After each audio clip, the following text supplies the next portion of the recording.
75 ఏళ్లు దాటితే దిగిపోవాల్సిందే. RSS chief Mohan Bhagwat సంచలన వ్యాఖ్యలు. మోదీ ఉద్దేశించే అన్నారా? రాజకీయ వర్గాల్లో చర్చ.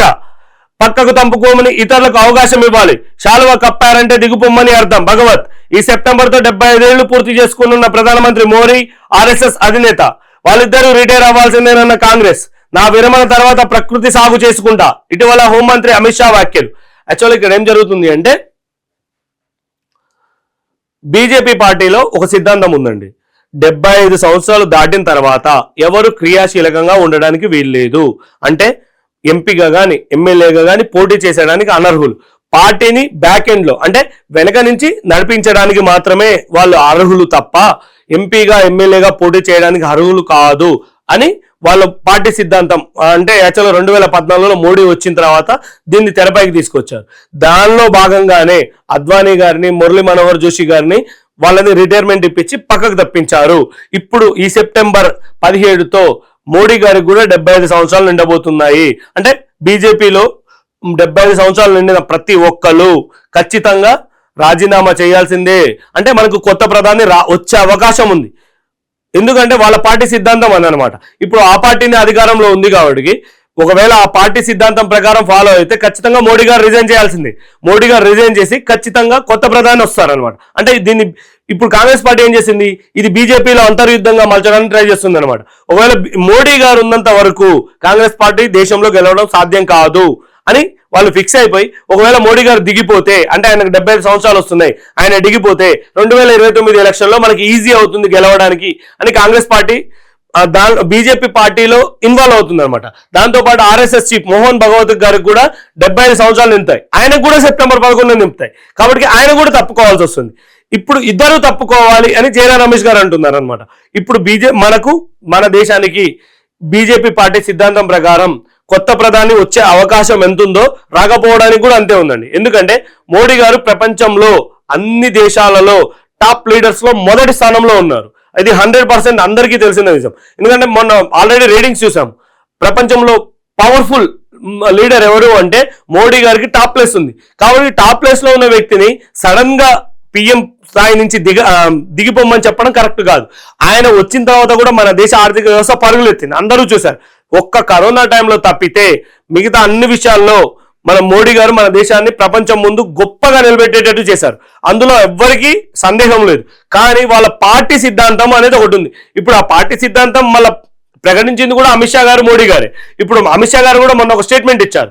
ఒకవేళ నేను రిటైర్ అయితే వేదాలు చదువుకుంటూ ఉపనిషత్తులు చదువుకుంటూ ప్రకృతి సాగు చేసుకుంటానని చెప్పారు. అంటే ఆయన స్టేట్మెంట్ దీనికి సింక్ అవుతుంది అనమాట. అంటే 75 ఏళ్ల తర్వాత పార్టీలో ఎవరు ఉండడానికి వీల్లేదు, కేవలం బ్యాక్ ఎండ్ లోనే ఉండాలి, ఫ్రంట్ ఎండ్ లో ఉండడానికి వీల్లేదు అని చెప్తున్నారు. ఇప్పుడు మోడీ గారు రిజైన్ చేస్తారా చెయ్యరా? ఒకవేళ చేస్తే ఎవరు ప్రధాని అయ్యే ఛాన్స్ ఉంది? ప్రధాని అవ్వడానికి ఎవరు అర్హులు ఉన్నారు అంటే ఆల్రెడీ డిసైడ్ చేశారా లేకపోతే జస్ట్ ఒక రూమరా? దీన్ని ఏమంటారంటే కాంగ్రెస్ పార్టీ అందిపుచ్చుకోవాలని చూస్తుంది. ఎందుకంటే భారతదేశంలో ప్రజలందరికీ మోడీ గారి మీద ఒక అపారమైన నమ్మకం ఉంది.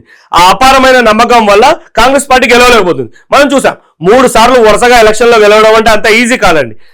మన దేశంలో మొట్టమొదటిసారి నెహ్రూ గారు తర్వాత మోడీ గారే వరుసగా 3 సార్లు గెలిచిన ఏకైక ప్రధాని. అది అందరికీ తెలిసిన విషయం. అప్పుడు ప్రధాని గారు నెహ్రూ గారు గెలవడానికి కారణం ఏంటంటే మనకు స్వతంత్రాన్ని తీసుకొచ్చిన ప్రధాని, దాంతోపాటు చాలా మంచి వ్యక్తి ఆయన, అందువల్ల ఆయన గెలవగలిగారు. తర్వాత ఎప్పుడూ కూడా వరుసగా 3 సార్లు గెలిచిన వాళ్ళు ఎవరూ లేరు. మధ్యలో సంకీర్ణ ప్రభుత్వాలు కూడా వచ్చాయి, అవి మనం చూసాం. కానీ వరుసగా 3 సార్లు గెలిచిన ప్రధాని నెహ్రూ గారు తర్వాత మోడీ గారు. కాబట్టి ఆయన మీద అంత నమ్మకం ఉందన్నమాట ప్రజలకి. ఇప్పుడు ప్రజలకి మోడీ గారి మీద ఉన్న నమ్మకం వల్ల బీజేపీ పార్టీ గెలుస్తుంది. ఒకవేళ మోడీ గారే లేకపోతే మాకు అవకాశం వస్తుందని కాంగ్రెస్ పార్టీ ఆలోచిస్తుంది అనమాట. అందుకే బీజేపీ పార్టీలోకి వేలు పెడుతుంది. వాళ్ళకి సంబంధం లేదు విషయం చెప్పాలి అంటే. ఎందుకంటే కాంగ్రెస్ ఇది దేశానికి సంబంధించిన విషయం కాదు, బీజేపీ పార్టీ యొక్క అంతర్ విషయం. వాళ్ళు రిటైర్మెంట్ అవ్వచ్చు కాకపోవచ్చు, అది వాళ్ళ ఇష్టం. కానీ కాంగ్రెస్ పార్టీ కావాలని ఎంటర్ అవుతుంది. ఎందుకు? మోడీ గారిని దింపితే తప్పితే మన పార్టీ ఆ కేంద్రంలో అధికారంలోకి రాదు. కేంద్రంలోకి అధికారంలో రావాలి అంటే మోడీ గారిని దింపాలి అంటే ఇది ఒకటే సాకు. ఎందుకంటే ఒకవేళ ఈసారి కనుక ఆయన రిజైన్ చేయకపోతే నెక్స్ట్ టైం కూడా ఆయనకే అవకాశం ఉంది అని ఒక సర్వే ఉంది. ఎందుకంటే మొన్న ప్రజాస్వామ్యయుత దేశాల్లో భారతదేశం 2వ స్థానంలో నిలిచింది. 32 దేశాలు సర్వే చేశారనమాట. ఆ సర్వేలో భారతదేశం 2వ స్థానంలో 73% మంది ప్రజలు మేము ప్రజాస్వామ్య ప్రభుత్వంలోనే బతుకుతున్నాము అని చెప్పారు. అంటే ఎంత స్ట్రాంగ్ గా ఉందో చూడండి మోడీ గారి పాలన. కాబట్టి మోడీ గారిని దించితేనే మాకు ఛాన్స్ అని కాంగ్రెస్ పార్టీ భావిస్తుంది. ఇదే అవకాశంగా తీసుకొని కాంగ్రెస్ పార్టీ అడుగులు వేస్తుంది అనమాట. దాంతో పాటు మోహన్ భగవత్ గారు కూడా సెప్టెంబర్ 11తో 75 సంవత్సరాలు నిండిపోతుంది. ఆయన దిగిపోవాలి. ఆయన దిగిపోవాలితో పాటు మోడీ గారిని కూడా దింపాలని ప్రయత్నిస్తున్నారని ఒకళ్ళు అంటారు. కానీ మోడీ గారు 99.99% ప్రధానిగా మోడీ గారే కొనసాగుతారు. ఇందులో ఎలాంటి సందేహము లేదు. కాకపోతే 0.1% ఒక డౌట్ ఉంది.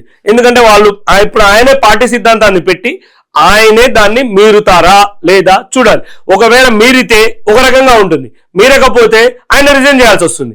ఇప్పుడు ఏం జరుగుతుందో తెలియదు. ఇప్పుడు సెప్టెంబర్ 17 మనకి తెలిసిపోతుంది. ఎందుకంటే సెప్టెంబర్ 17 ఆయనకు 75 సంవత్సరాలు నిండిపోతాయి అనమాట. ఆ 75వ సంవత్సరంలో అడుగులో పెడతారు కాబట్టి అప్పుడు మనకు క్లారిటీ వస్తుంది. కాకపోతే ఇండియా దేశంలోని ప్రజలు ఎవ్వరు కూడా మోడీ గారిని రిటైర్మెంట్ కోరటం లేదు. ఇది 100% నిజం. కాకపోతే ఇప్పుడు బీజేపీ పార్టీ సిద్ధాంతం ఎలా ఉంటుందంటే వాళ్ళు ఒకదానికి కట్టుబడితే దానికే కంటిన్యూగా ఫాలో అవుతారు. ఇప్పుడు మోడీ గారి కోసం దాన్ని ఎక్స్టెన్షన్ చేస్తారా పార్టీ సిద్ధాంతాన్ని, లేకపోతే దీన్ని కొనసాగిస్తారా, మనకు కొత్త ప్రధాని వస్తారా రారా అనేది వేచి చూడాలి.